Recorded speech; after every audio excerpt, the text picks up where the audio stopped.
अस्सलाम वालेकुम नाज़रीन, आप देख रहे हैं डेली तस्कीन का लाइव नशरियात आमिर सुहेल के साथ। अगर आपके सर के बाल गिर रहे हैं, हेयर फॉल हो रहा है, हमारे नौजवानों के अंदर काफ़ी ज़्यादा ये प्रॉब्लम देखने को मिल रही है और ख़ास तौर पे अब ख़वातीन भी ऐसे मसलों से जूझ रही हैं, तो आपको परेशानी लेने की ज़रूरत नहीं है। अगर आपको हेयर ट्रांसप्लांट करवाना है या हेयर ट्रांसप्लांट के मुतालिक कोई भी इंफॉर्मेशन लेनी है या आपको वक्ती तौर ऑनलाइन रब्ता करके अपनी तमाम परेशानियों का सल्यूशन निकालना है, तो अब आपको ज़्यादा दिक्कत लेने की ज़रूरत नहीं है, क्योंकि हमारे साथ बातचीत करने के लिए डॉक्टर के अरोड़ा साहब हैं, जो आपको ऑनलाइन यानी कि व्हाट्सएप पे भी आपके कई सारे सवालात के जवाब देंगे। और अगर आपको हेयर ट्रांसप्लांट करवाना है तो 100% नई जदीद टेक्नोलॉजी वाला हेयर ट्रांसप्लांट होगा, जिसमें कि आपके मुतल्लिक आपकी सारी जानकारी भी होगी और आपको किसी भी तरीके से कोई भी ज़्यादा परेशानी लेने की ज़रूरत नहीं होगी, क्योंकि इस हेयर ट्रांसप्लांट से आपको पूरी जो है वो 100% सेटिस्फैक्शन मिलेगी। बहुत बहुत शुक्रिया डॉक्टर साहब वक्त देने के लिए।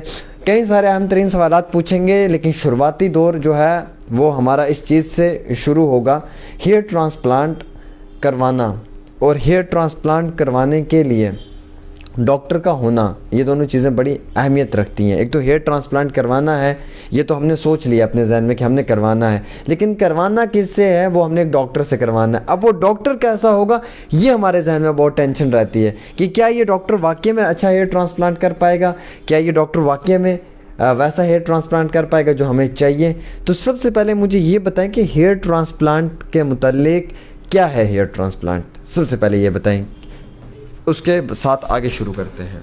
जम्मू और कश्मीर के सभी दोस्तों को मेरा अस्सलाम वालेकुम, आदाब, नमस्कार।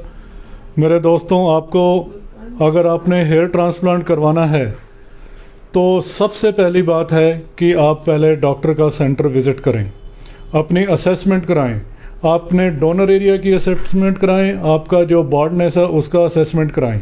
सबसे बड़ी बात जो चीज़ें आपने ध्यान में रखनी है ट्रांसप्लांट कराने से पहले, कि ये जो ट्रांसप्लांट सेंटर है किसी डॉक्टर, किसी प्लास्टिक सर्जन का है या ये टेक्नीशियन ओरिएंटेड या किसी बिजनेसमैन का है जो अपने टेक्नीशियंस को भेज के करवाता है। इन दो चीज़ों में आपको फ़र्क देखना बहुत ज़रूरी है। दूसरा, आपने उस सेंटर की स्टरलाइजेशन, क्लीनलीनेस को देखना है। अगर वहाँ पे स्टरलाइजेशन नहीं है तो इन्फेक्शन के चांस बढ़ जाते हैं। नंबर 3, आपने डॉक्टर का एक्सपीरियंस देखना है कि कितने सालों से ये हेयर ट्रांसप्लांट सेंटर चल रहा है। नंबर 4, आपने डॉक्टर्स के रिज़ल्ट देखने हैं, उनके सेटिस्फाइड कस्टमर से मिलना है, जो लोग करवा चुके हैं उनके बालों की ग्रोथ देखनी है। उसके बाद आपने डिसाइड करना है बालों का ट्रांसप्लांट कराने के लिए। डॉक्टर साहब, मैं ये समझने की कोशिश करूँगा कि हेयर ट्रांसप्लांट करवाने के लिए सबसे पहले किन चीज़ों का हमें ख्याल रखना चाहिए कि हम हेयर ट्रांसप्लांट करवाने जा रहे हैं, हमारे टेस्ट वगैरह होंगे, और कौन सा ऐसा शख्स है जो हेयर ट्रांसप्लांट के लिए एलिजिबल है और कौन सा ऐसा शख्स है जो एलिजिबल नहीं है। हमें पहले ये भी मालूम होना चाहिए कि क्या मैं करवा सकता भी हूँ या नहीं, भले ही मैं गंजा क्यों ना हूँ। देखिए, अगर किसी की उम्र कम है, हेयर ट्रांसप्लांट के जो रिकमेंडेड एज है 22-23 साल के बाद की है। इससे पहले अगर किसी को हेयर फॉल हो चुका है तो उस हालत में ट्रांसप्लांट का रिज़ल्ट मिलने के चांसेस कम हो जाते हैं। अगर किसी को एलोपेशिया एरिएटा है या किसी को एलोपेशिया टोटैलिस है या कुछ और डिजीज़, फाइब्रोजिंग एलोपेशिया है, उस हालत में हेयर ट्रांसप्लांट के रिज़ल्ट में नहीं आएंगे। सो इसमें बड़ा सोच समझ के डॉक्टर से असेसमेंट के बाद डिसीजन लेना चाहिए। अगर किसी इंसान को हार्ट की प्रॉब्लम है या डायबिटीज़ की प्रॉब्लम है, पहले इन दो चीज़ों को कंट्रोल करना बहुत ही ज़रूरी है।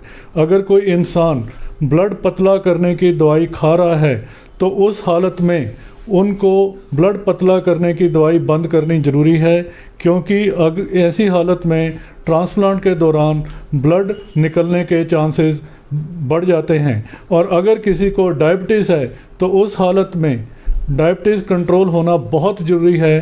डायबिटिक्स पेशेंट में इन्फेक्शन के चांसेस बढ़ जाते हैं। क्या मैं ये समझने की कोशिश करूँगा आपसे डॉक्टर साहब, जिस तरीके से हेयर ट्रांसप्लांट को लेकर कई बार हमारे जहन में ये भी ख्याल रहता है कि हम हेयर ट्रांसप्लांट करवाने तो जा रहे हैं, लेकिन अब हेयर ट्रांसप्लांट करवाने में दर्द होगा, हेयर ट्रांसप्लांट करवाने में खून निकलेगा, हेयर ट्रांसप्लांट करवाने के बाद साइड इफ़ेक्ट होगा, और कई बार हम ऐसा भी सोचते हैं कि हेयर ट्रांसप्लांट तो करवा लेंगे, 4-5 महीने के बाद ये बाल फिर से निकल जाएंगे, फिर से गंजे हो जाएंगे। जो इसमें पेन के बारे में मैं आपको बता चुका हूँ कि नई टेक्नोलॉजी से ये पेन फ्री प्रोसीजर है, मिनिमम इनपरसेप्टिबल पेन होती है। जो ट्रांसप्लांट किए हुए कराने वाले बाल अगर सेफ डोनर एरिया से लिए जाते हैं तो वो लाइफ टाइम के लिए रहते हैं। और अगर सेंटर की स्टरलाइजेशन प्रॉपर है, बालों की ग्रोथ प्रॉपर आएगी और उस हालत में आपको 100% रिजल्ट मिलेगा। डॉक्टर साहब, कई सारे लोग नशा करते हैं, हद से ज़्यादा करते हैं, सिगरेट वगैरह पीते हैं, बाकी भी नशे करते हैं। क्या इन लोगों के इस नशे की वजह से, इस सिगरेट स्मोकिंग की वजह से बालों पे भी बुरा इम्पेक्ट पड़ता है? आफ्टर जब आप हेयर ट्रांसप्लांट कर लेते हैं तो उसके बाद भी इम्पेक्ट आपके सर पे पड़ता है और कई बार आपकी सक्सेसफुल तरीके से जो है वो ऑपरेशंस या सर्जरीज नहीं हो पाती हैं? देखिए, जो इंसान स्मोकिंग करता है, स्मोकिंग वाले केसेस में जो ब्लड वेसल्स की डिजीज़ होती है, जो स्मोक करते हैं उनके केसेस में स्कैल्प के ऊपर ब्लड का सर्कुलेशन बहुत कम हो जाता है। स्मोकिंग करने वाले इंसान में हेयर फॉल उम्र से पहले होना शुरू हो जाता है। और स्मोकिंग वाला इंसान अगर अपना हेयर ट्रांसप्लांट कराता है तो उसका रिज़ल्ट अच्छा नहीं आता। हाँ, ये बात श्योर है कि अगर स्मोकिंग को बंद कर दिया जाए तो हेयर ट्रांसप्लांट का रिज़ल्ट बढ़िया आएगा। स्मोकिंग का हमारी बॉडी के ऊपर बहुत बुरा इम्पैक्ट है। डॉक्टर साहब, मैं ये समझने की कोशिश करूंगा आपसे कि हालिया इस दौर में आपने जैसे एक बात कही, बड़ी प्यारी बात कही कि लगातार हमारे यहाँ पे ना सैलून्स के अंदर भी अभी सिस्टम स्टार्ट हो गया है, एकेडमीज़ ओपन हो चुकी हैं, सेंटर्स ओपन हो चुके हैं, कॉस्मेटिक को लेकर, थेरेपी वगैरह को लेकर हर तरीके के ना नए नए सेंटर ओपन हो रहे हैं। तो उसमें ना एक हेयर ट्रांसप्लांट की भी एक नई चीज़ इंट्रोड्यूस की जा रही है। जो ऐसी जगहों पे ये सब चीज़ें हो रही हैं, क्या लगता है इन चीज़ों से कितना गलत इम्पैक्ट पड़ रहा है उन नौजवानों पे या उन बुज़ुर्गों पे जो इन लोगों के शिकंजे में आ रहे हैं और जो लोग अनप्रोफेशनल तरीके से ये काम कर रहे हैं, इस प्रोफेशनल काम को? बिल्कुल, एक इंसान अपने घर में बैठा हेयर ट्रांसप्लांट के बारे में सर्च करता है, उसके सामने बहुत सारे प्रोडक्ट सामने आ जाते हैं। हम गारंटी वाली बात करते हैं, ऐसे प्रोडक्ट ले भी लेते हैं मगर उनके पैसे ज़ाया होते हैं। अगर दोस्तों आपको बालों की प्रॉब्लम है तो आप qualified dermatologist, qualified surgeon, qualified plastic surgeon के पास जाइए, अपने बालों का ट्राइकोस्कोप से असेसमेंट कराइए और उस लिहाज से आप अपनी मेडिसिन स्टार्ट करिए। जो मार्केट में आए हुए प्रोडक्ट्स हैं उनसे आपको फ़ायदा ना होके आपके बालों को नुकसान होने वाला है। डॉक्टर साहब, एक हेयर ट्रांसप्लांट सर्जरी में कितना पैसा लगता है? कई बार तो हमारे मन में ये खौफ भी होता है कि शायद हम इतना पैसा इन्वेस्ट कर देंगे जो पैसा हमारे पास नहीं है, या फिर इतना पैसा इन्वेस्टमेंट करने के बाद भी हमें कोई पॉजिटिव रिस्पॉन्स या रिज़ल्ट नहीं आएगा। देखिए, अगर हम पूरा स्टैंडर्ड मेंटेन करें, हर एक चीज़ डिस्पोजेबल हो, नया पंच यूज़ किया जाए जिससे कि आपके पीछे सिर के निशान ना पड़ें जहाँ से रूट निकाली गई है, बढ़िया टाइप के स्लिट सफ़ायर ब्लेड से स्लिटिंग की जाए ताकि आपके बालों की ग्रोथ नेचुरल हो, और लेज़र लाइट से हेयर लाइन डिज़ाइन की जाए और इसमें ग्राफ्ट प्रिजर्वेटिव अच्छी क्वालिटी के यूज़ किए जाएं ताकि आपके ग्राफ्ट डेड ना हो। उस हालत में हेयर ट्रांसप्लांट की कॉस्ट बढ़ जाती है। इंडिया में नॉर्मल ये कॉस्ट 1 लाख से लेकर 1.25 लाख है, मगर हम जो लोग कश्मीर से आते हैं हम उनका डिस्काउंट करते हैं। डिस्काउंट का मतलब ये नहीं है कि हमारी क्वालिटी में किसी किस्म का कंप्रोमाइज़ होगा। हम without compromising with the quality we will give you 100% result along with discount. मेरे जहन में एक बड़ी अहम चीज़ है कि हमारे आज के वक्त में काफ़ी ज़्यादा डॉक्टर्स हैं और क्लाइंट भी बहुत बन चुका है, क्योंकि हर दूसरा इंसान आज के दौर में गंजा हो रहा है, लेकिन डॉक्टर भी बहुत ज़्यादा है। अब यकीन करना, भरोसा करना, हम किस पे यकीन करें जनाब, हम किस पे भरोसा करें, हम इस चीज़ में कंफ्यूज्ड हैं।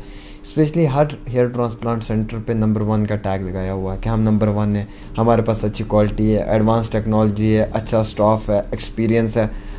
हर दूसरे घर में ये चीज़ हमें सुनाई दे रही है, हर दूसरे हेयर ट्रांसप्लांट सेंटर पे ये चीज़ सुनाई दे रही है। विश्वास कैसे किया जाए? बिल्कुल जी, यहाँ पे ऐसे सेंटर्स हैं, टेक्नीशियंस ने सेंटर खोले हुए हैं, इंटरनेट से उन्होंने अपने रिज़ल्ट डाउनलोड किए हुए हैं। साल 2-2 साल से सेंटर जो चल रहे हैं वहाँ से रिज़ल्ट मिलने की आप उम्मीद बिल्कुल ना करें। आप डॉक्टर के सेंटर पे जाएं, आप हमारे पास आएं, हम आपको सन 2011 के, 2010 के, 2012 के ट्रांसप्लांट किए हुए लोगों के एड्रेस, फ़ोन नंबर और उनका रिज़ल्ट दिखाएंगे, और उसके बाद अगर आपकी सेटिस्फेक्शन होती है तो आप हमारे से अपनी डेट बुक करा सकते हैं। आपके डोनर एरिया की असेसमेंट के बाद अगर आपका डोनर एरिया अच्छा होगा तब हम आपके साथ गारंटीज के साथ आपके बालों का ट्रांसप्लांट करेंगे। गरीब लोगों के लिए आपने 20 से 30% डिस्काउंट भी रखा है। बिल्कुल, हम वो डिस्काउंट करेंगे, पर डिस्काउंट का मतलब ये नहीं कि हमारी क्वालिटी में किसी किस्म की कमी होगी। हम पूरी अपनी क्वालिटी मेंटेन करके उनकी उम्मीद के ऊपर पूरे खरे उतरेंगे। और हमारे नौजवानों के लिए क्या पैगाम है, क्या मैसेज है आपका? जिस तरीके से आपने देखा, आपने बात की कि वो स्ट्रेटनिंग करवाते, रिबॉन्डिंग करवाते हैं और कलर वगैरह बालों में करवाते हैं, नुकसान हो रहा है, समझ नहीं पा रहे हैं, क्या मैसेज देना चाहेंगे? मेरे दोस्तों, अगर आपको हेयर फॉल हो रहा है आप हमें कांटेक्ट करिए। हम आपको डाइट चार्ट एडवाइस करेंगे, हम आपको मेडिसिन बताएंगे जिससे आपका हेयर फॉल रुकेगा, और साथ में आपको अगर कोई एलोपैथिक प्रोसीजर की ज़रूरत है वो भी हम आपको रिकमेंड करेंगे। आप हमारे से कांटेक्ट करिए। हम आपके बालों को, जो कि नेचुरल तरीके से खुदा अल्लाह की तरफ से दिए गए हैं, उनको बचाने की पूरी कोशिश करेंगे। हाँ, अगर आपको गंजापन आ चुका है तो हम आपका ट्रांसप्लांट बड़े वाजिब रेट में गारंटी के साथ करके देंगे। गंजापन की क्या उम्र है आने की, क्या एज है? नॉर्मल ये जो गंजापन होता है ये ख़ानदानी होता है। मोस्टली जैसे मेरी शक्ल मेरे अपने ख़ानदान पिताजी से और इधर माताजी की तरफ से मिलती है, उसी प्रकार जो बालों के गुण हैं, बालों के करैक्टर हैं, वो भी ख़ानदानी आते हैं। अगर किसी की फैमिली में, मामा जी में, नाना जी में और इधर पिताजी, चाचा जी और दादा में गंजापन है तो उस इंसान में गंजापन आना ही है। नॉर्मली यह गंजापन 25-30 साल के बाद आना शुरू होता है, मगर आजकल के stressful life, in proper nutrition, रात को जाग जाग के काम करना, मेंटल स्ट्रेस, जो नॉर्मल गंजापन 35 से 40 साल में आना होता है आजकल 20-20 साल के जवान बच्चों में भी आना शुरू हो गया है। मेंटल स्ट्रेस, हेल्थ इलनेस, ये सारी प्रॉब्लम की वजह से गंजापन आता है।